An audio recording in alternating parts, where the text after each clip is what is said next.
Pakihabang po ang inyong mga Bible. At bago po tayo simulan po natin sa panalangin.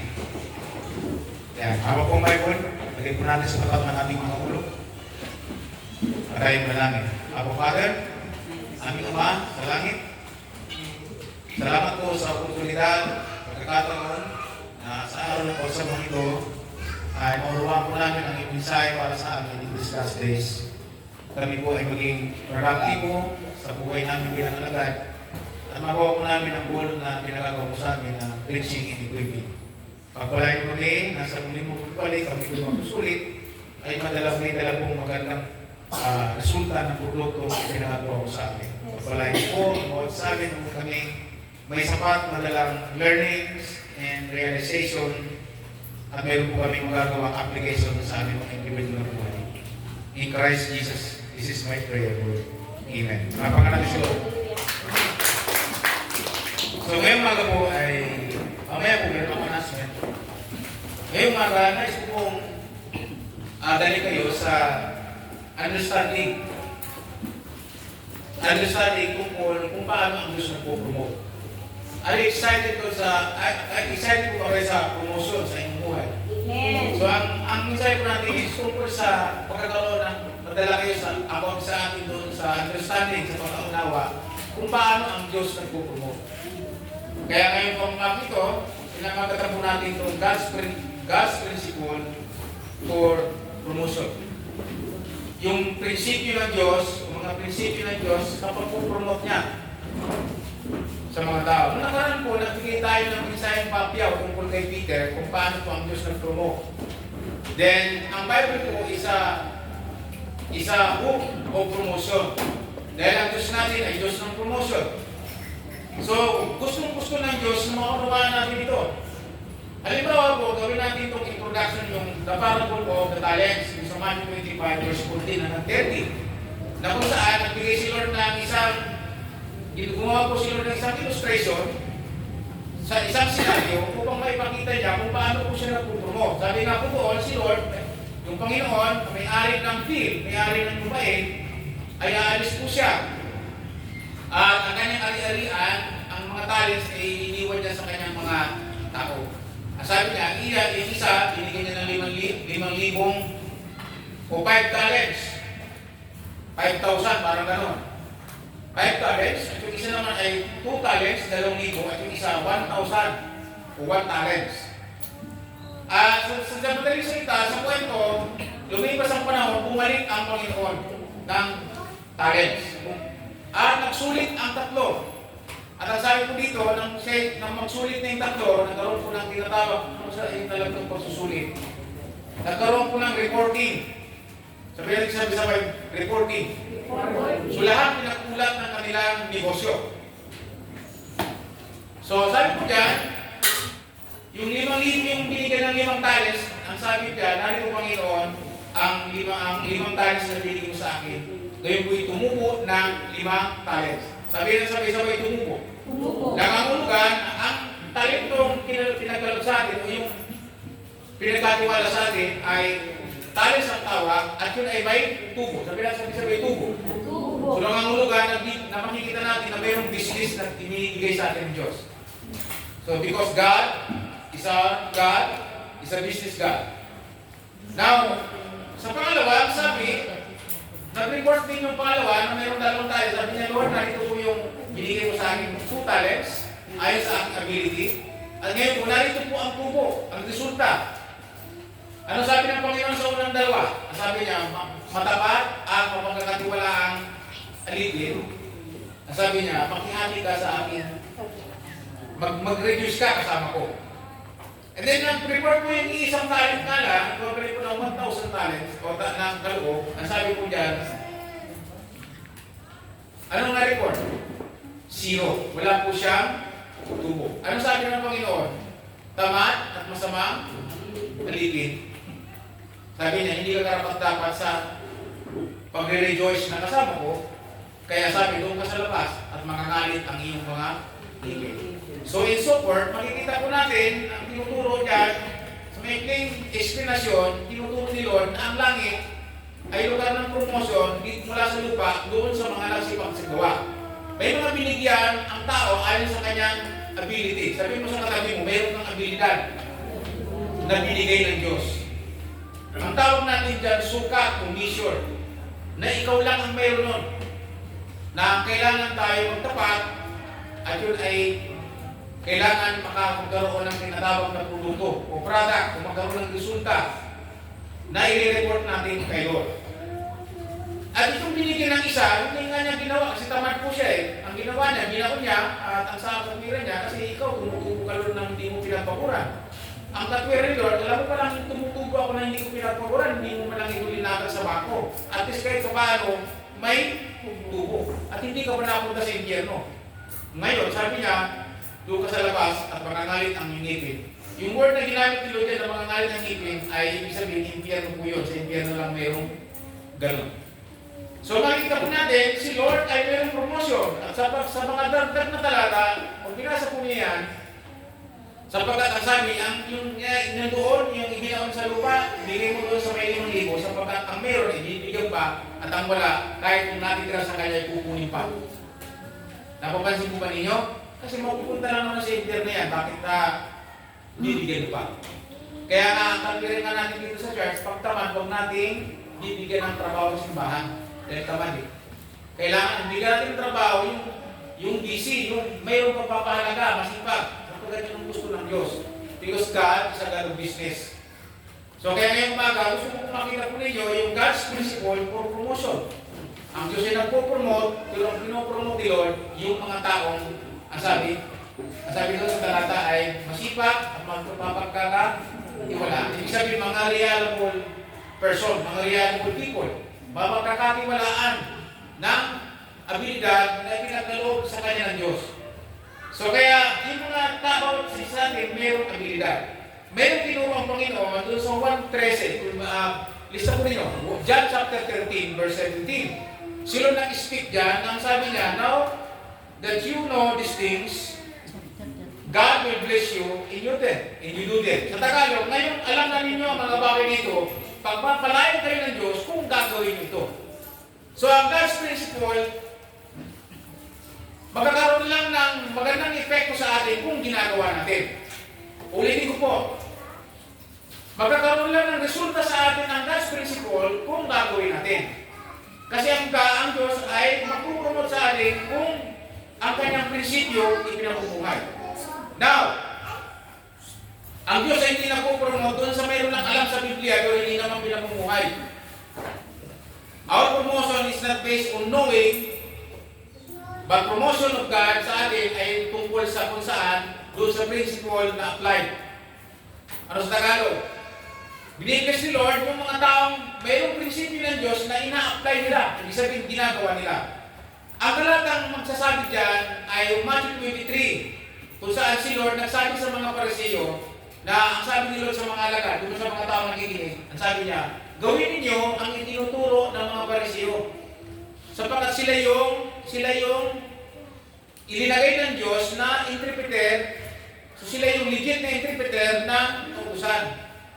So sabi niya, yung itinuturo ng mga Pariseo niya, ang sabi ng Panginoon, gawin ninyo. Gawin. Ba? Ang sabi niya, huwag ninyong gagawin, huwag ninyong pumularan ang kanilang ginagawa. Sapagkat natuturo sila, ngunit hindi naman nila ito ginagawa. So ang problema ng mga Pariseo, yung mga guro ng law, ay nagtuturo sila pero hindi naman nila pinamumuhay. Kaya ang turo ni Jesus, simple lang. Yung tinuturo nila, ipamuhay nyo. Pero yung ginagawa nila, yung kanila application, huwag nyo gagawin. Kaya sa bandang dulo, ang sabi po ng Panginoon sa mga Pariseo, shame of you, O Pharisees, teachers of the law. Sabi niya. Ano sabi? Kaya kawawa kayo, kayong mga Pariseo na tagapagturo ng kautusan. Nagtuturo kayo, ngunit hindi naman ninyo ginagawa. Yun ang problema ng mga Pariseo. But this time, makikita natin ang blessings nasa pag-a-apply ng salita ng Diyos. Yung pagpapumuhay. Kung makikita po ninyo yung nangyari doon sa mayroong 5 talents at doon sa may 2 talents, prinumot sila ni Lord. Pagdating sa verse 21, makikita po nyo dyan ay dinagdagan po ng Diyos So verse 21, you have been faithful in handling this small amount, so now I will give you many more responsibilities. Sa New Living Translation, ganun pong sinasabi. Dahil ikaw ay naging tapat sa konti, sa paghahandle ng small amount, maliit lang na amount, so dahil yan, sabi ng Lord, now I will give you many more responsibilities. So sabi, bibigyan kita napakaraming responsibilidad. Ano ibig sabihin ng maraming responsibilidad? Pag marami ka ng responsibilidad, ibig sabihin yan, marami ka ng magiging blessings. So ang ayaw sa responsibilidad, never mo may promote ni Lord. Kasi ang mga ayaw sa responsibilidad, tamad. At ang tamad ay hindi po para, ang mga tamad ay hindi para sa langit. Sapagkat ang langit ay para sa mga masipag lamang. Ano sabi ng Tesalonica? Huwag ninyong pakainin ang tamad.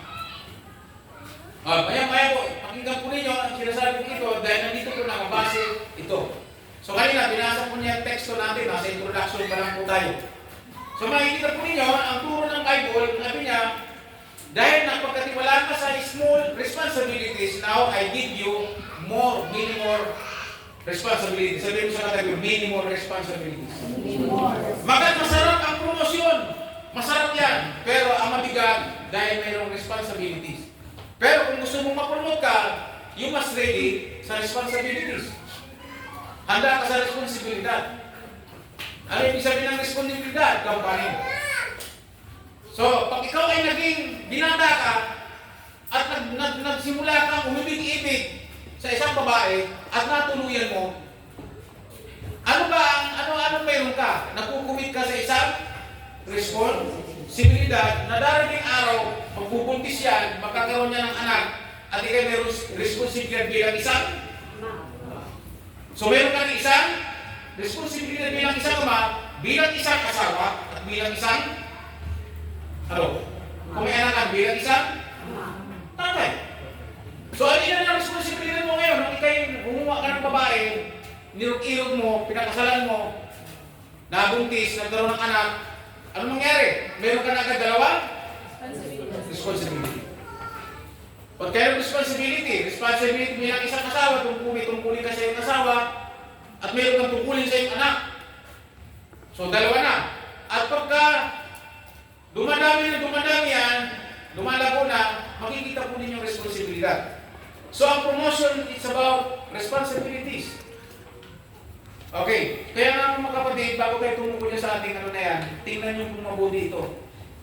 More responsibilities, ibig sabihin po yan, promotion ng buhay natin.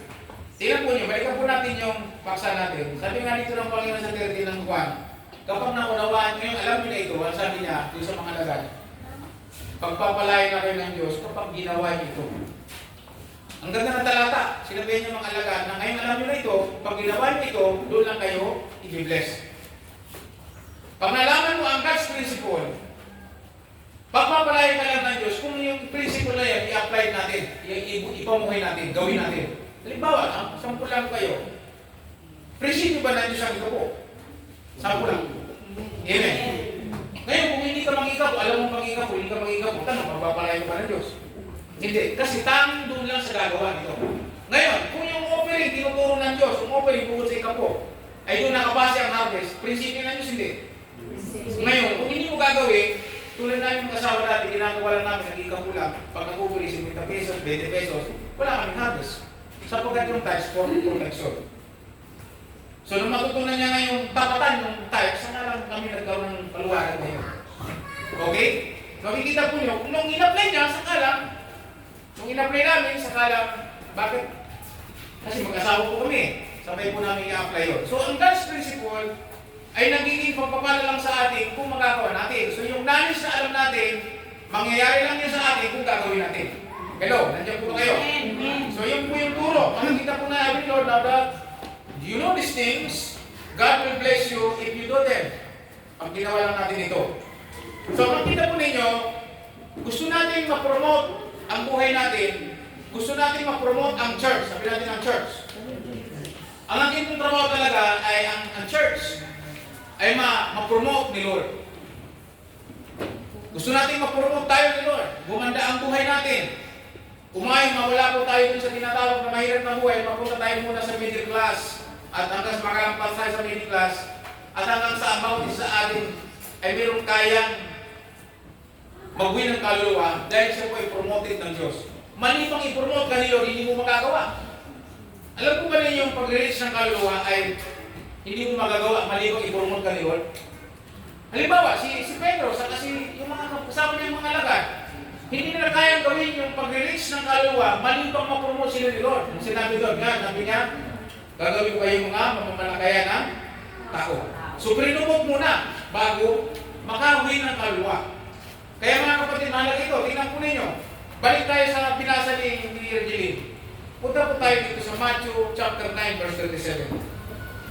Sabi po sa New Living Translation, sabi niya, the harvest is great, but the workers are few. Ano daw po sa Tagalog? Ang anihin ay sagana. Sabi sagana. Sa English po nga ay great, walang katapat.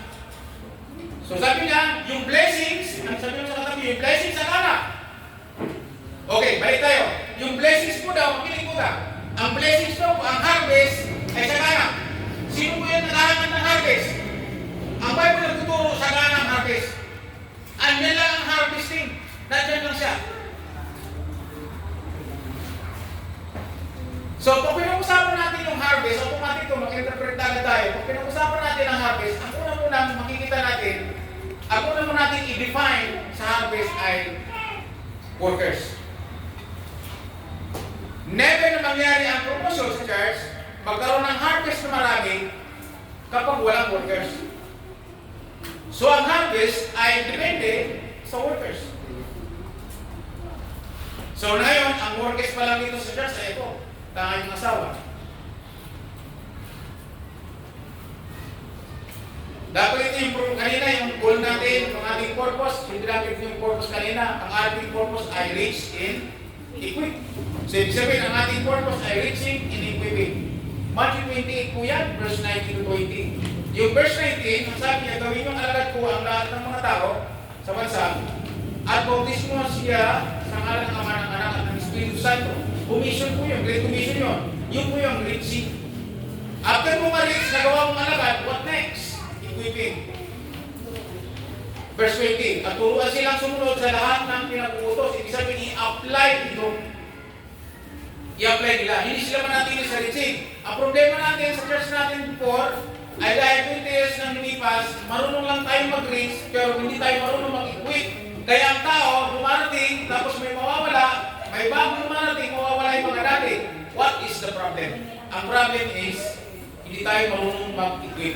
Yan dahil ang bakit na church natin, na bawat isang dumadalo, bawat isang disciple, kailangan ng devotion. Amen po ba? Ang promotion ay mag-start sa devotion. Without devotion, no promotion. Makinig kayo mabuti. Bakit? Kasi nakadepend ang harvest sa workers.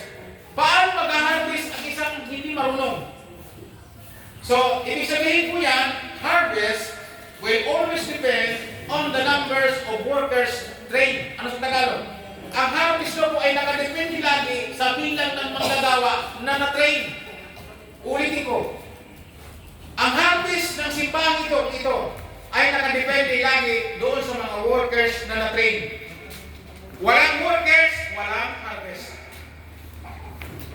Yan kayo ng mga kapatid na lahat na nagdidibosyon ay magle-level up sila sa tinatawag, magpapa-ID sila.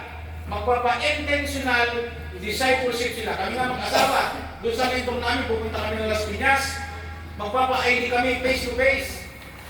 Para doon sa ibang mga bagay na hindi po namin alam na kami magabayan upang ang proseso, ang discipleship process, ay magawa namin ng tama ayon sa mechanics. Para hindi kami susuntok sa hangin. As a pastor, pastora ng simbahan ito. Gagastos po kami. Magbibigay po kami ng love gift sa mentor. Kami magpapakain. Aaral kami kasi estudyante kami. Nandiyan po ba kayo? Yan na yun kung bakit tayo po pinagdidibosyon. Kasi gusto natin ng harvest.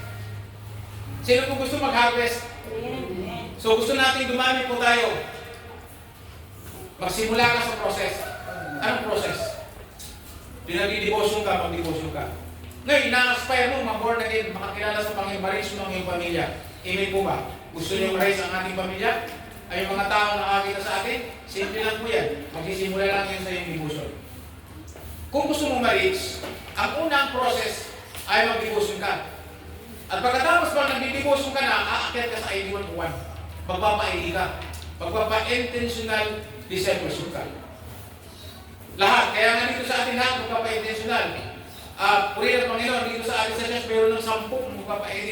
Mamaya, madadagdagan, magiging 12. Kasi si Diyo sa kasi anan, ini-schedule ko po mamayang gabi. So, ang schedule ko po, nakatrabaho po ako ng linggo mula umaga hanggang hapon. Alas 2, meron na akong mag-graduate ng dalawa. Palapakan naman natin si Rob, meron dalawang mag-graduate. Tapos, papalitan ko sila, ini-schedule ko si Amer, mag-asawa, para silang pumalit ng alas 2 ng hapon. Mamayang alas 5, mag-asawa Mabi at Marlena. Tapos mamayang gabi si John. Pag Sabado, mayroon ako, si Erlene. Pag Merkules, meron akong dalawa. Sina Ninang Mila at sina Ate Beng. So, okay. So, yun kung mga gusto kong magpa-ID at gusto ko ninyong maging isang paggamit ni Lord, gusto nyo ma-promote, gamitin ni Lord, ma-promote tayo, ma-promote ang ating buhay, ay mag-i-start po yan sa devotion natin at akit po tayo sa pagpapa-intentional discipleship. At pinapangako po natin sa biyaya ng Panginoon, marami po kayong matulungan dito. Lahat ng aspeto ng ating buhay, maikip tayo. But because, ang prinsipyo ng salita ng Diyos, kung gusto nyo maunawaan ang sinasabi dito sa Bible, ang sabi ni Lord, simple lang, ang blessing handa. Yung harvest, andyan. Nilawin natin ang ating pag-iisip. Yung lahat ng kailangan natin andyan, ready. Sabi natin sa Paris, ready. Hindi na kailangan ihanda pa. Ang sabi ni Lord, the harvest is plentiful, the harvest is great, ang anhin ay, sabi sa Tagalog, sagana. So, sabi mo sa katabi mo, yung kasaganaan mo, sabi mo sa katabi mo, yung kasaganaan mo, handa na. Sabi mo sa kanila, yung kasaganaan natin, handa na. Ang problema ay ano? Ang problema ay hindi ka pa rin magagawa, hindi mo alam kung paano mag-harvest. Sana maunawaan natin, maunawaan natin. So, kailangan gawin natin. Matrain tayo as a harvester. Gusto mo ng blessing? Siyempre, yung kung mga nag-aral, matrain po sila, mas marami silang harvest. Amen po ba? Yung mga taong 2 kurso ang tinapos, mas malaki ang harvest. Kasi bakit? Nagkaroon sila eh. Na-ID sila eh. Ibig sabihin, nagkaroon sila ng sinatawag na alam po ba ninyo? Nagkaroon sila ng tinatawag na kaalaman na naging naunawaan nila na ina-apply po nila sa kanilang buhay. So ngayon mga gayon po, gusto kong dali sa inyo na ang harvest lagi nagdepende sa bilang ng manggagawa. Yung pamilya natin, ma-harvest lang natin sila kung ikaw ay magiging manggagawa. At para mawin sila, magsimula ka sa devotion. Maging faithful ka sa devotion. Kasi kung hindi ka tapat sa devotion, sa iyong pagbabasa ng Biblia, sa iyong pagbubulay-bulay, paggagawa ng observation, ng learnings mo, ng prayer, may prayer po doon, at wala kang deklarasyon na doon. Wala kang deklarasyon kasi wala kang observation, wala kang scripture, ano i-declare mo sa buhay mo? Wala nga. So, aspire mo bang lumagugat, mapromote ka? Wala. So, ang promotion, mag-isimula po sa ating personal na devotion, sa ating journal ngayon. Kung wala yan, at yung papapaliwalay natin yan, hindi ka pwedeng i-ID. Hindi ka reliable person. Hindi ka pwedeng i-train as a worker. Ay ang ating goal, ang sabi ng Bible, turuan nyo sila, gawin nyo silang alagad, gawin student. At sila gawin, i-equip sila para sila mag-equiper. Sa ating pinag-aaralan, ang ating pinaka-goal sa dulong-dulo ay sabi na every disciple is an equiper. So ang goal talaga dito, isang disciple maging equiper. Sabi, marunong mag-harvest, marunong sa-harvest. Kaya nga mga kapatid, yung mga nasa ID101, sa ID101 pa lang, tinuturuan na sila mag-aser. Hindi na kailangan mag-aser pa dyan. Kung mayroon bago, sila na mismo yung mag-encourage. Hindi uupo lang dyan, walang pakialam doon sa katabi. Tinuturuan po, ini-equip. Na nasanay tayo, pag umupo dyan, walang pakialam, basta umupo ka dyan kung gusto mo. Pero ngayon din, tinuturuan ng bawat isa, mag-encourage, kumusta ka, o doon kayo sa unang umupo, kung dyan, gagawa ka ng sarili mong thoughts na kung saan mas maganda sa unahan kaysa ulihan. Amen po ba? So tayo mag-encourage, dyan na rin po tinuturuan ng lahat. Paano mag-win, paano sila, binibigyan na po sila ng assignment, at dyan po tinuturuan sila, binibigyan sila ng prayer and fasting. Kung magkakaroon po, i-check ko sila kung sila po ay meron ng pinagpapasting. Nagpapasting na ba sila para sa kaluluwa? Sila ba ay nag-share ng kanilang devotion? Sila ba ay nag-i-invite na? So hindi lang basta tatayo tayo dyan sa pagtugtog, pagkanta-kanta, kung saan dyan, lahat po sila ay magiging equiper. Lahat po tayo magiging harvester. Yun po yung ating, yun ang goal po ng pinapagawa sa atin ng Panginoon. Reaching and equipping. Reach and equip. So, kung makikita po ninyo, ang blessings ay naghanda. At ang sabi ng Panginoon, kung willing ka, sabi niya, bibigyan tayo ng many more responsibility, magiging busy ka. Gusto nga nila, alam po ba niyo sa Bible? Pag binasa ng Bible, kung kayo po ay nagbabasa, pag-devotion na, makikita po niyo ang ginagawa ni Lord, ang inihilang ni Lord, hindi si Lord pumili ng mga tamad. Kung nagbabasa na kayo, hindi mo kayo, wala kayong pababasa sa New Testament, especially sa New Testament, na mayroong hinirang si Lord ng tamad. Lahat po sila ay mga busy business. Halimbawa, si Pedro. Busy business po yun. May bangkayon, may ilig po yun, meron po siya mga kasusyo. Ang kasusyo po niya na si Santiago sa si Juan. Kaya kanyang kapatid si Andres. Sila nga nauna. Mga maniningil lang po, tulad ni Mateo. Nasa business. Si Mateo, busy sa kainom ng kabibili ng pera. Nasa siya, ang business po yun. Custom. Tapos, maniningil lang po siya eh. Tapos, parang money changer yun. Hawak ng pera, busy po siya. Nasabi nyo, follow me. So, kahit po yung mga makabayan, yung mga makabayan, yung mga mahilig sa mayroong apostol na makabayan, si Juan Tadios, makabayan. Judas Tadios wala. Marami po, lahat makikita po natin. Kahit nga po si Sakeo, nahihirang eh. Di po ba? So si Lord, wala pong hinihirang para sa kingdom ng tamad. Lahat po yan ay makikita yung business. Kaya ako, ang prinsipyo ko rin, kung sino masipag, kung sino yung nagtatrabaho, yun po ang talagang bigyan ng sa church. So mayroon ngayon, biyaya ng Panginoon, yun tayo ngayong Siningang Mila. Papaalala natin Siningang Mila po yung ating tagalinis dito sa loob ng simbahan. Mayroon lang po tayo. Yung sa labas, ay ibibigay ko natin sa mga nag-ID na magsasalit-salitan sa bawang linggo i-assign yung maglilinis ng labas ng simbahan para kung may mga tay-tay ng aso dyan. Tsaka paalala po, sa pamamahala ng simbahan, pag-araw ng linggo na natin papasukin ng aso. Kasi may video po tayo at nasa YouTube na tayo, kailangan maayos po. Nakita po niyo, napabili po tayo ng Komunyon para Fernandez, mahalaga may 5,000 po yan. Palapakan naman natin sila. Kasi yung nakaraan ng ating video na walang takip ng ating So, hindi na nakakaya kung hindi maayos ang ating pagsamba. Kung yung mga bagay na hindi natin kaya pamalaan, yung promotion pa kaya ni Lord. So, balik tayo sa puntos ng promotion. Mayroon pong prinsipyo ang Diyos sa promotion. Sabi ko sa katabi, may prinsipyo si Lord. So, dito sa God's principle for promotion. So yung blessings na hanggang natin, hindi natin kailangan hanapin kasi naka-ready po siya. Sabi mo sa katabi, naka-ready siya. Sabi ni Lord, the harvest is plentiful. But ang problem is, ikaw na lang. Sabi mo sa katabi, ikaw talaga ang problema.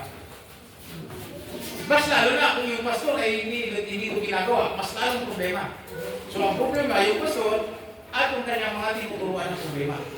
Malaking problema talaga yun. Ang laki ng problema natin ng gano'n. Pero salamat sa Diyos dahil ang encouragement ko po sa bawat isa, pag gusto ko natin magamit ni Lord at gusto natin magkaroon ng promotion, ang i-eliminate natin yung tayo may equip. After na tayo mag-work again, ang kasunod po natin na sayang equipping. Na mag-upgrade ang ating disciples life. Mag-upgrade. Kaya nga po, napakalaga ito. Yung buma-ID ka lang ng 7 weeks at magkaroon ng pangwalong linggo na assessment, magkakaroon na yan. Kasi ngayon, makikita po niyo, si Ruel sa si Rosan, required na silang mag-invite. At tatramuhin po nila yun. Sino po yung gano'n? Ngayon, kung hindi tayo train sa bagay nito, paano tayo magbubunga? Paano tayo magkaroon ng harvest? Halimbawa, paano maasahan isang taong kumita ng malaki kung hindi naman siya equip? I mean, halimbawa si Den, paano maasahan kung kumita ng maraming pera kung na nagkinikita ng isang engineer kung hindi naman siya equip as an engineer? May hindi na kayo? So kaya nga yung walang alam, walang magiging harvest. Tama din. So makikita po natin, bakit naman? Nung pinag-aaral, maraming ganyan, kahit dito sa atin, pinag-aaral. Mas pinili hindi mag-aral. Kasi tambay daw buhay din. Pero ano, umunlad ba ang buhay? Hindi. Kahit pilitin niya pa, kahit ano pang gawin niya, maliban kung bigyan si Lord ng isang abilidad, tulad ni Pacquiao, ginamit yung lakas. Pero bihira lang gano'n. Ang kailangan ngayon, meron kong alam talaga sa salita ng Diyos para ikay maging isang ganap na manggagawa ng Panginoon. Para kayo marvest. Sa buhay na ito, kapag hindi ka equip, wala kang future. Kaya nga, tama ang ginagawa ko ng araw nung ako'y sinasabi ko, bro, mag-aral ka, yung dito, nandiyan lang yan sa ilog. At yung dito niya sa ilog, nanguubos yan. Di ba nanguubos na ito? Dito sa ilog, wala na halos makita. Nung time na yun, si Brother Ladino, willing-willing. Kasi marami na, sabi sa'yo, marami na dito, galing sa Mindula. Lagi sila kumikita doon. Ayos kalahati ng intimate pag uwi. Kung port ng intimate, meron. Eh ngayon, may dito ko ba? Wala na. Lab-lab na lang natitira. So sabi ko sa kanya, prinsipyo. So in-educate ko po siya. Sabi ko sa kanya, alam mo bro, mag-aral ka. Mag-aral ka. Kahit anong nangyari, kunin mo, pilitin mo ako. Sapagkat iba may pinag-aralan sa wala. Pag wala kang pinag-aralan, dito ka na lang. Yung dito dyan sa ilog na uubos yan. Yung kahoy na uulingin na uubos yan. Amen? Pero kung may pinag-aralan ka, ang kaibahan mo ganito, advance ka. Bakit? May advantage ka bakit? Pwede ka sa mundo, pwede ka sa syudad. So kaya, kung mag-testimony siya, nung active pa po siya, nung mag-testimony sana makabalik sa panalangin ng nila, aayon siguro makabalik sa biyaya ng Diyos. Kasi may prepara sa akin. So ilang beses nag-exam na? Ilang beses? 12. 12 exam. 11 baksak. Ang 12 pumasa. Ay, teacher. So ngayon, anong mayroon? I-future siya. Kasi bakit? I-future siya. Kaya niya gumawa. Bakit? I-future siya. So balik tayo sa church. Balik tayo sa church. Ang church, hindi lalaki. Kung kulang, kung kukunti lang nag-harvest. Amen po ba? So ang harvest na nagdepende sa workers. Huwag natin kalimutan yung saan may slide siya para mabasa ko natin. Lagi ko sinasabi, harvest will always depend on the numbers of workers trained. So kaya pagka meron lang sabi po ni John Wesley, yung ama na ginamit ng mga tatay ng Methodist Church. Yung Methodist, yung matandang Methodist ka. Ang sabi ni John Wesley, sabi niya, give me 100 young people who bear nothing but sin, and I will shake the gates of hell and turn upside down ang mundo. Nabigyan mo ako ng 100 kabataang maging manggagawa na ng Panginoon. Wala silang kinakatakutan pero takot gumawa ng kasalanan. At ang sabi ko, ugain namin ang impyerno at itataob namin ang mundo para kay Kristo. So ano sinasabi ng lingkod ng Diyos? Workers. Sila workers. Sabi ni John Maxwell, ang isa sa pinaka-elite at hinahangaan at magaling at mayroong wisdom na speaker pagdating sa leadership, ang sinasabi niya, give me 10 members ng church and I will show you the power of 10 members. And then give me 10 leaders and I will show you the power of the 10 leaders. So ang sinasabi dito ni John Maxwell, bigyan mo ako ng 10 miyembro at ipapakita ko sa iyo ang pwedeng gawin ng 10 miyembro. At bigyan mo ako ng 10 leaders at ipapakita ko sa iyo kung anong pwedeng gawin ng 10 leaders. Anong sinasabi? Ngayon, ibig sabihin, workers. So anong pwedeng gawin? Mas dapat pala mag-focus sa workers. So tama ang aking mentor. Maliban na mag-disciple ka, i-disciple mo ang mga tao sa simbahan, intentionally, hindi ka lalago, hindi lalago ang simbahan. So dahil bakit nandyan tayo ngayon? Nandyan tayo ngayon sa goal na yan, nandyan tayo sa purpose na yan. Nandyan tayo na kailangan reach, by reaching. Pag walang equipping, huwag mag-reach. Pag wala tayong nakaan, hindi natin i-equip ang tao, huwag natin i-reach yan. Kasalanan sa bisyo. Ano yan? Spiritual abortion. Naborn again lang, napanganak lang, pagkatapos iniwanan. Yung bang bata, pagkasi lang yan, iwanan mo, magbubuhay yan. At i-provide mo lahat ng kailangan ko. Ayan, nandiyan na yung $1 billion, pahala ka na mabuhay mag-isa mo. Ha? Mabubuhay ba yung bata? Hindi, patay yun. Wala pang 2 araw, patay na yun. Ganyan din sa atin. Sisira mo, patanggapin mo kayo, Lord, pagkatapos, alis ka na. Bahala ka na sa buhay mo. Hindi ganyan ang purpose, kaya maraming mapupunta sa impyerno ng mga evangelist eh. Kasi dyan sila nalihis. Hindi nila unawaan ang mandato ng Panginoon. Ang pinapagawa ni Lord, gawin agad, pagkatapos, anong gawin? Puruan, i-disciple. Pagkatapos mo tanggapin kayo, tapos iiwanan mo, anong nangyari doon? Anong nangyari doon? Wala yun. Spiritual abortion yun. Kaya dito sa atin, pag na-intentional discipleship ang pag-isa na ID, ang mangyayari po, unti-unti tayo lalago. Kasi unti-unti ka magiging workers. So ano kaya ang goal ng church natin? Ang bawat isa atin maging workers. Ang bawat isang disciple marunong magtrabaho para sa kingdom ng Panginoon. Amen po ba? Ano man ang ating position dito sa church, ano man ang ating abilidad dito sa church na ginagawa physically, paglinggo, pero yan ay bahagi ng ating pagsamba. Ang pinakakailangan natin ay maging manggagawa tayo ng alagad. Sabi natin, manggagawa ng alagad. Yun ang po ang pinaka-termino natin na pwedeng gawin natin. Tayo manggagawa ng alagad ng Panginoon. Sabi manggagawa. So ngayon, ang tema po ng convention natin ay sa linggo, sa October ay gumawa ng alagad. Kaya nga si Mali, binibigyan ko ng task, pero yung t-shirt na magagawa, nababayaran ko ng bawat sa iyo. Willing mo ba kayo? Pag-rotation, binibigyan ko siya ng job, gumawa ng t-shirt, pumili ng kulay, pag-pray, pagkatapos lahat ng mag-order, at mayroong ibang matatak ako doon, na nakalagay ko doon English. Social na tayo ngayon. Yung Matthew 28 verse 19 to 20, ilalagay ko lang sa talatang yun na rich in equip. Short lang, di ba? Ganda, no? Rich in equip. Yung verse 19 to 20. Dahil po yun ang mandate ni Lord. So ang focus natin ngayon ay sa mensahe nito, yung understanding kung paano po tayo, paano ang Diyos nagpupromote. Paano kayo pupromote ni Lord? Kung devotion nga, inaatrasan mo. Pasya-isay pa sa devotion. Sabi ko nga sa mga estudyante, diskartehan ninyo. Sabi na si Boy, diskarte. Ano yan? Pag ang alis mo, ang gising mo, ang pasok mo ay alas 5 ng umaga, madaling araw, alas gising ka na. Kasi may devotion ng 30 minutes, 3:30, tapos na devotion mo, 3:30, makahanda ka na yung pagkain at ang hilingong para pag, nakapag-devotion ka. Ang hirap kayo pumasok sa school, wala kang word of God. Papasok sa trabaho, wala kang word of God, wala kang devotion. Ngayon, aasa ko pang iblis ka ng Panginoon.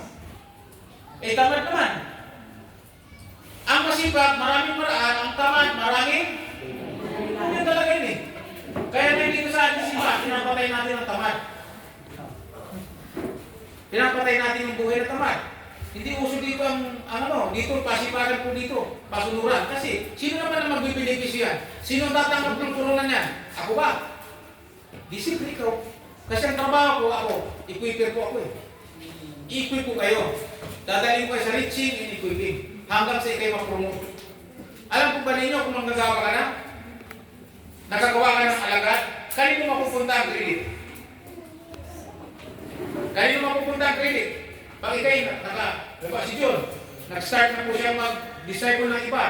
Dinuduplicate niya ng sarili niya. At naka-akin na siya at mayroon na siyang nagawa katulad niya. Kanino ang credit? Sa akin o kanya? So, ibibigay siya ng Panginoon. Sabi nila sa Matthew 13. Ano sabi niya? Ngayon, alam niyo na ito, kung ito inyong gagawin, pagpapalain kayo ng Diyos. Gusto niyo ng blessings. So, gawin niyo muna yung devotion. Tapos, pag nag-devotion ka na, o di mag-share ka na ng devotion mo. Habang hinihintay mo yung ID, yung may schedule ka ni Pastor. Kaya nang-receive na lang ako sa trabaho namin sa labas. Focus tayo sa loob para araw-araw naka-opisina po ako. Para po kayo. Ako hinahanda ko ng Sister Tess at Sister Karina. Hinahanap ko na po ng schedule yan.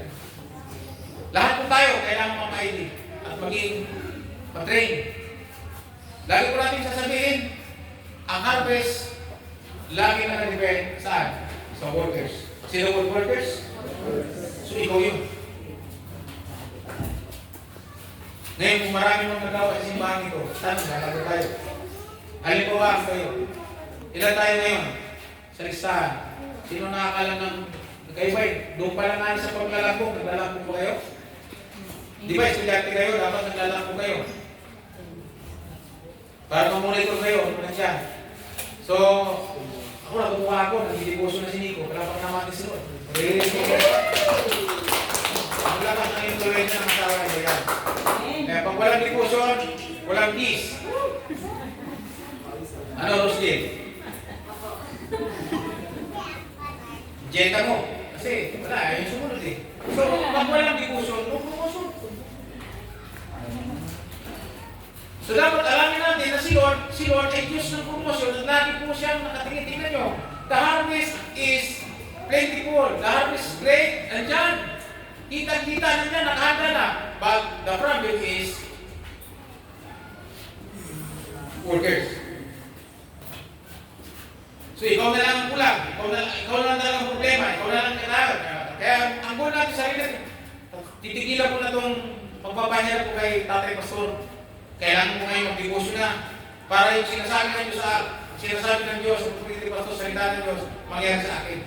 So, mag-devotion ka na ngayon. Marami ka na ngayon magtutunan. Magpahingi ka na. Para marunong ka na kung paano mag-wave. Paano tayo paano na yung mga diskarte, ano yung mga paano yung mechanics? Hindi natin gagawin yan sa pulpito kasi sa pulpito, hindi pwedeng mo gawa basta yun. So yun po ay kailangan intentional. Tinuturo ko ng intentional yun. Napakaganda po yan. Sa lahat ng aspeto po natin. So, sa susunod po, dahil may magagraduate po tayo, paliwanag po. Dito sa unahan natin, tingnan po ninyo yung makikita po ninyo. Kung ano lang ang natutunan nyo, ilang pwede yung gawin dyan. Kasi po, pag may mga nag-graduate po tayo sa ID 101, magbabago din po ang pati ang financial natin. At lalo tayo pumunlad. So, ipakita natin, yung papunlad po natin, nakadepende sa workers. Ang isang kumpanya, gaganda lang yan, depende sa mga manggagawa niya. Gaano ka lang.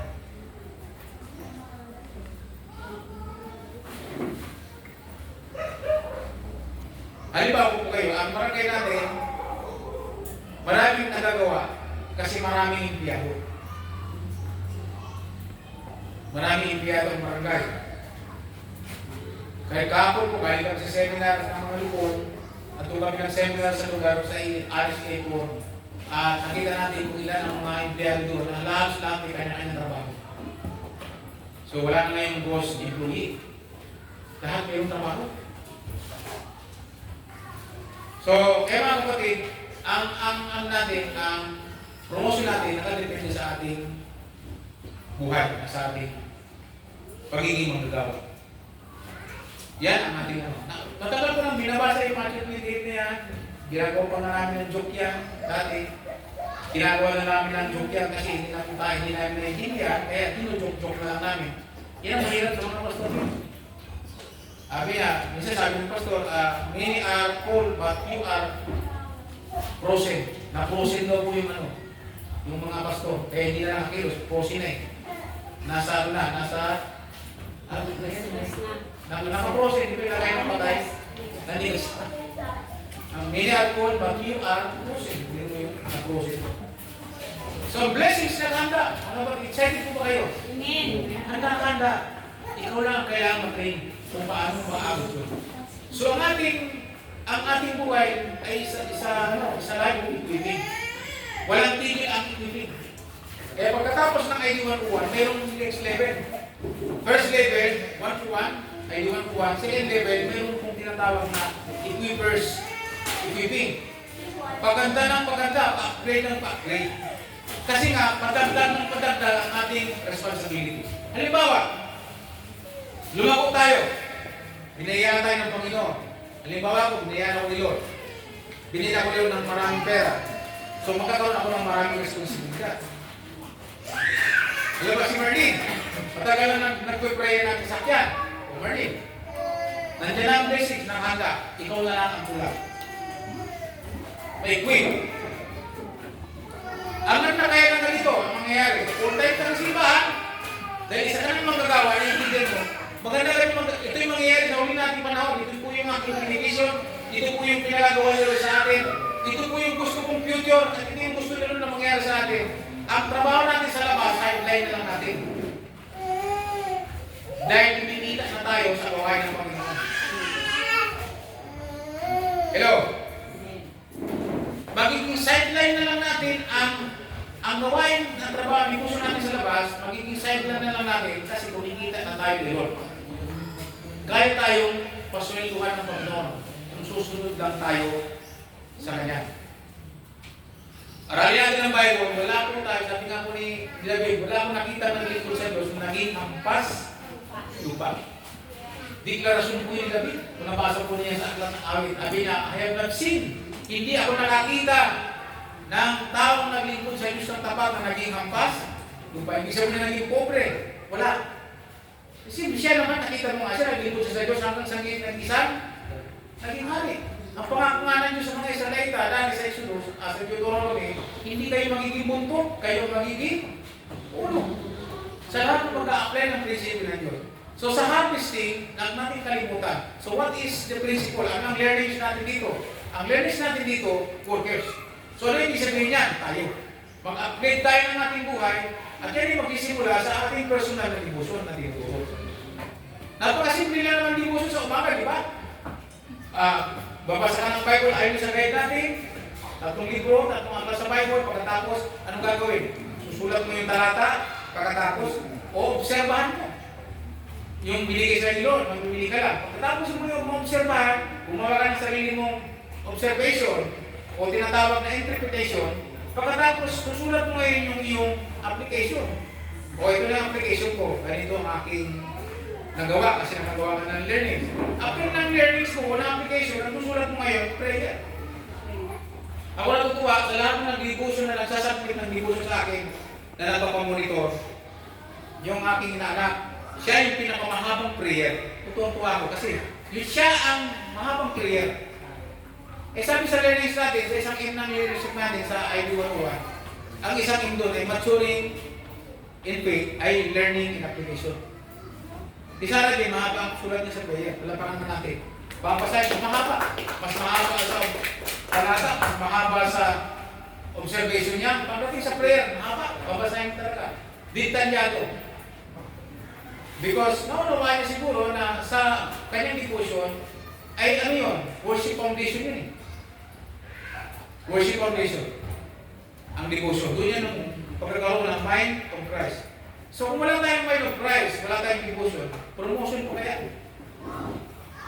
Meron po kayo na unawaan niyo. Ngayon sa learnings, pagkatapos ng service natin, saan pa? Mayroong learnings. Isulat po ninyo ang inyong learnings. Anong learnings? Yung natutunan ngayon, yung learnings. Pagkatapos, ang kasunod ay realization. Una, learnings. Ito yung ano. Paano ba yan? Okay, halimbawa ako, kasama ko sa learning. sama ko sa learning application mamaya sa grupo-grupo. Kasabihin ko, ang aking po natutunan sa message ni Pastor ngayon ay ito. Ito po yung aking learning. Ito ang aking natutunan ngayon. Okay. Tapos po, ang aking na-realize ngayon sa aking sarili. So, ano mangyari? Tungo na sa'yo. Mayroon ka natutunan, mayroon ka ng realization. Ito po yung na-realize ko. Okay. Lalagay mo yung realization mo. Ano po yung pwede ko isulat na realize ko ngayon? Kung nagkaroon ka na agad ng tinatawag na comparison sa observation mo, sinasabi mo, ina-apply mo sa sarili mo. Ito na po ngayon ang aking na-realize ngayon. Tapos, ang pangatlo, application. So ngayon po, ang plano ko sa aking sarili, ganito na ang aking gagawin. So kaya simple lang sa learning mamaya, simple po sa inyo kaya, simple lang. Ako po si Tam, at ang aking kong natutunan ngayon sa mensahe ni Pastor ay workers. Walang workers. At ang na-realize ko po ngayon sa aking realization, ako mabigat kasi hindi pa ako workers. Nakuha nyo? Tapos po, ang apply ko ngayon, para mangyari yung sinasabi ni Pastor, at mag-promote na, ang kailangan ko mag-negosyo na ako para masimula na akong maging workers. Clear? Hindi? Mas maganda po ang mamaya sa learning. Mas maganda sa sermon ni Pastor. Lagi ko in-encourage kayo, kung maganda ang sermon ni Pastor, mas maganda sa learning. In realization, mas marami po kayo matutunan kasi yung mga kasamahan mo dyan, mas marami kayo ma-realize sa kanilang buhay. Masasabi na iba, ako nga, hindi rin ako nag-distribution, pabungi-bungi pa. So, ang realization mo? Pares na tayo ng realization. Kailangan natin talaga O pagkatapos, ang plano? Anong plano? Ay, kailangan talagang mag-distribution. Kailangan talagang isang buhay yan. Gawa ng discarte pa. Kailangan gawa niya ng plano sa oras. I-prioritize ang negosyo. Alam mo, gano'n lang kasimple ang negosyo, minamalit ng marami, pero dyan magsisimula ang pagiging manggagawa. Diyan ka huhubugin ng Panginoon. Tapos ang kasunod, yung ID. Yung ating intentional discipleship, mga tulong. Yung mga level ko ito. Kasi doon sa season 1, tinuturo ko doon yung equippers core values. Yung word na equippers, may meaning po yun. Yun ay pinapa-memorize sa bawat isa na I am experience, di ba? Example lang. Tapos pagka mayroong meeting ng mga manggagawa na sinasawa, we are experience, di ba, Sister Wayne? Dinidiklara po yun dahil isa na tayo mga manggagawa na. So babalikan po natin ang God's principle for promotion is nakasulat po sa Matthew chapter 9, verse 37, yan natin kinuha. So ginamit po natin yung principle of talents sa parable of talents dahil ang kailangan doon ay mga tapat na workers. So kung tayo magtatapat kay Lord sa negosyo pa lang, then ano ka, pag na-idea ka, nadala ka sa intentional discipleship, matutulungan kang maging manggagawa. Sino po ang excited doon? Sino po sa inyo excited na ikaw ay magdoble? Amen. Ngayon, bakit wala kang pang sweldo kayo? Wala kang biyaya? Bakit wala kang natatanggap na biyaya? Ha? Kasi hindi ka pa nagtatrabaho talaga sa Kanya. Nandito ka pa lang sa loob ng simbahan, pag-away-kaway, tapos sasabihin mo lang yung problema mo, tapos hingi ka pa ng blessings. Wala ka pa nga tinatrabaho para sa Kanyang kingdom. Wala ka pa ng kaluluwang tinatrabaho para sa Panginoon, tapos hingi ng blessings. So, nasayin natin ang alin, ang pagiging manggagawa ng Panginoon. Ako'y nangihinayang na kasi nakauwi agad yung mag-asawa na hindi pa talaga sila manggagawa ng Panginoon. Kaya pagdating doon, hindi makagawa. Anong nangyari? Balik sila sa church. Balik sila doon sa pagkikaatin. So yung billing po hindi nangyari. Why? Anong dahilan? Ha? Hindi pa siya manggagawa. So hanggang ngayon, pinipilit ko sila. Sabi niya, update ng devotion. Pagtuwa ko doon sa Sister Lalay kasi pag napapanood niya sa Facebook yung ating mga video, iyak daw siya ng iyak. Sabi ko kasi layas kayo ng layas muna, hindi pa kayo ng tapos nang ganyan kayo, iyak din naman kayo. Iyak daw siya ng iyak kasi pag nakikinig kapatiran, tapos kasi nung umalis sila, wala naman tayong learnings, di ba? Ngayon nakikita nila gumaganda, parang nasasabi, parang naisip ko, parang nasa loob, parang gusto nilang bumalik. Pero, anong reason? nakaalis ko sila nang hindi ko sila magagawa. So, tayo ngayon, para tayo makapag-win, ano ni-desire natin maging manggagawa? So, in-encourage ko kayo, sino sa inyo gusto na pagpalayo ng Panginoon? Bless ko kayo. Amen.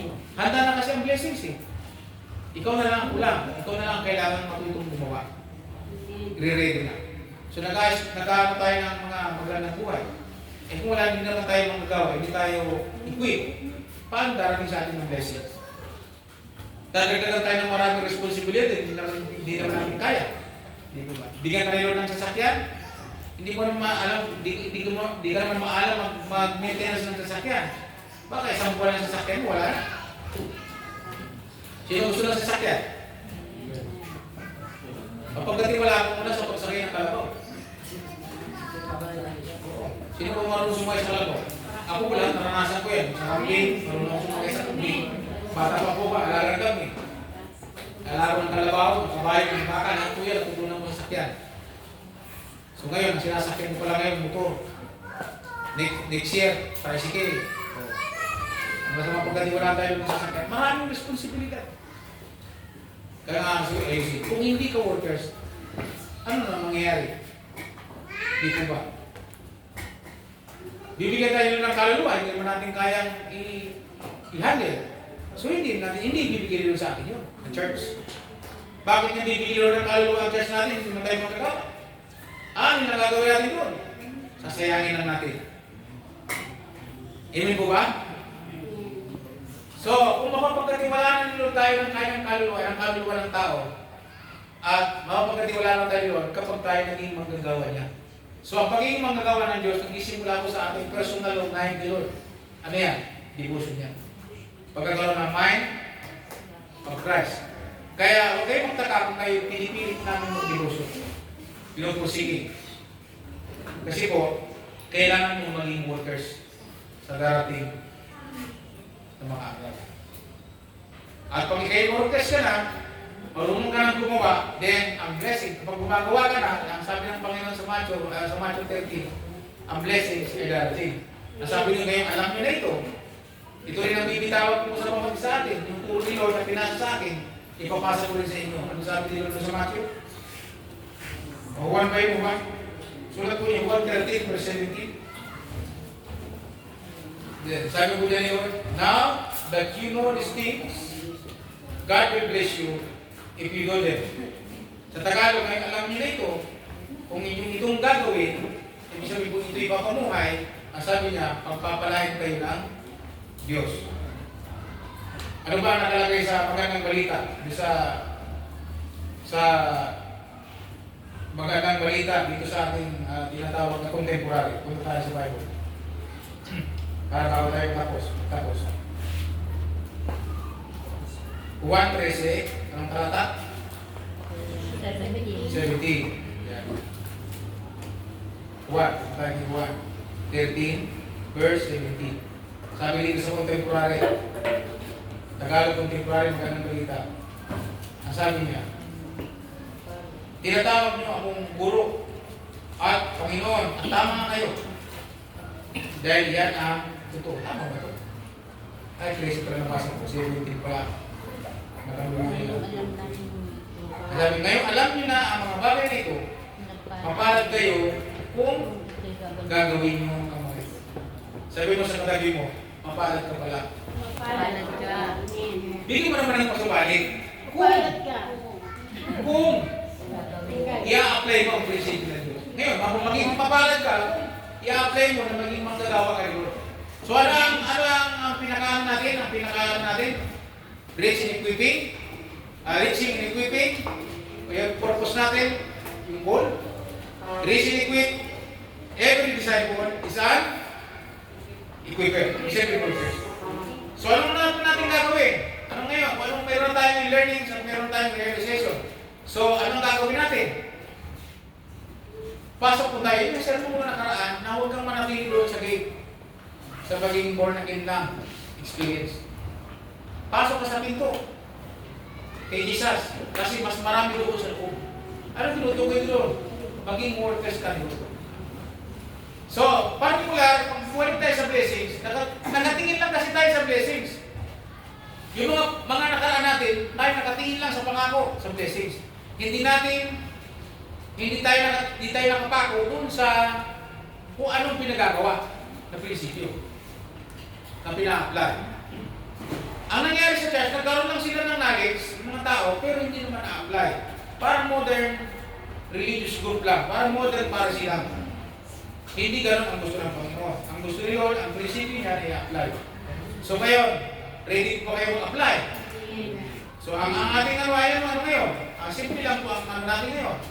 Tayo ay tumungo sa pagiging manggagawa. Mag-start tayo sa ating personal na debosyon. Tingnan niyo mabuti mga kapatid, balik tayo sa debosyon. Pag wala kang personal na debosyon at hindi ka nagbabasa ng Bible araw-gabi, madali kang masundot ng mga aral na nakukuha sa multimedia at sa labas. Yung mga nagbabahay-bahay, na mga mahilig pumunta doon sa mga mananampalataya na tinatawag, yung pang pinupunta na, pinipilit na i-invite sa kanilang simbahan. Bakit nila na-invite pa? Bakit pa napapadalo? Kasi nga, dumadalo lang. Wala po siyang mind of Christ. Wala siyang alam sa Bible. Eh kung may alam sa Bible yan at may lumugag na yung konti, teka pastor, teka po, bakit ako ini-invite nyo? Invite po ninyo yung mga hindi pa doon, wala pa sa Panginoon. Nasa Panginoon ako. Tumatin po sa PMC, bakit pa ninyo ako pinupong na kinakausap? Ano ba nakalagay sa Bible dyan? Di ba yan ay lobo? Di ba yung nag-i-invite na, kaya nga nakita niyo ako yung mga nagkamaatin sa ibang tsipahan, nakita niyo yung in-invite ko? Hindi. Bakit? Kasi gawain niyo ng isang lobo. Ano ba yung lobo? Hindi yung lobong pumuputok ha. Word. Yung naninila ng tupa. Yun ang ginamit ni Lord sa mga naninila ng tupa. Ang tupa ay mananampalataya. At ang lobo ay yung naninila. Yung siya nang lalapa. So yung mga pastor na ang target yung mga mananampalataya na, mga tira sa church, tapos yung nanililigawan lagi, yung puntahan, magpapakita siya ng mga turo, mga, mayroon siya mga ipuprove na ganyan, na parang pinalabas na mas magaling siya kaysa pastor mo, kaya nga sa may invite ka niya, tapos bigla, mag-open natin ka sa church namin. Eh kung wala kang alam, wala kang devotion hindi mo alam, may invite ka.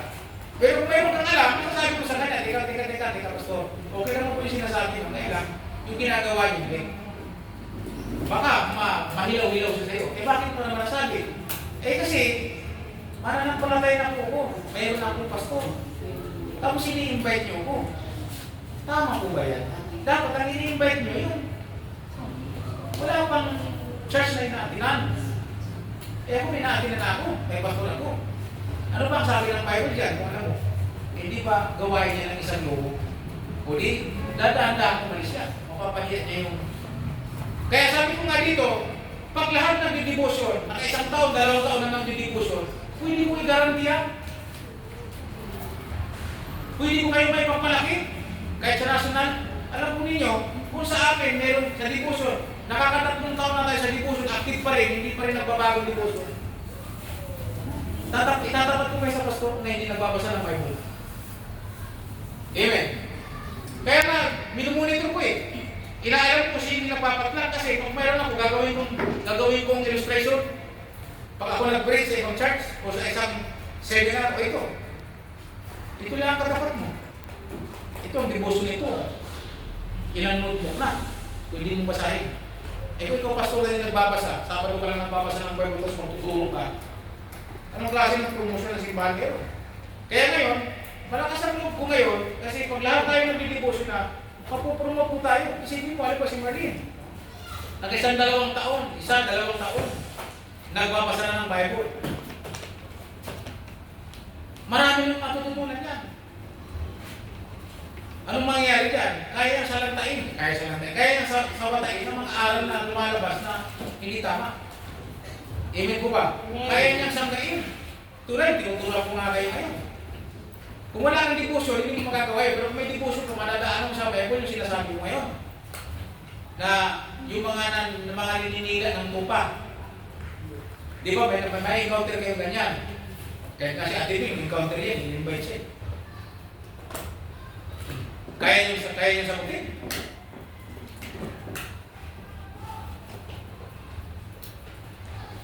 Ano sagot nyo? kung wala kang alam sa Bible. Kung wala kang alam sa Bible, paano pa ipupromote ni Lord? Kaya, nangyari sa sermon natin ngayon, balik sa devotion. Kasi ang promotion nag-start sa devotion. Bago kita ma-ID, bago kita i-ID, bago kita intentional discipleship na maging workers, kung yung mismong unang pangunahin o pinaka-basic principle na pinagagawa, hindi natin magawa, yung kaya paglago pa. So, this morning, sana hindi po niya na-miss out ang mensahe. At ito po yung maririnig po niyo ito. Palagi. Kasi meron pong tumatay lagi ng reminders. Sa susunod, itong week na ito, papagawa ko ng tarpaulin kay Rosan. Isa-isa ko nang papagawa ang tarpaulin yung po sinasabi po niya. Kaya ko lang ng ano pa, meron po tayo nakalagay na tarpaulin na maliliit na kung saan nandun yung ating reminders at binabalik-balikan para po sa ating promosyon. So tayo po lahat ay tuloy. Sunalangin tayo. Kayo po ba meron natutunan? Amen.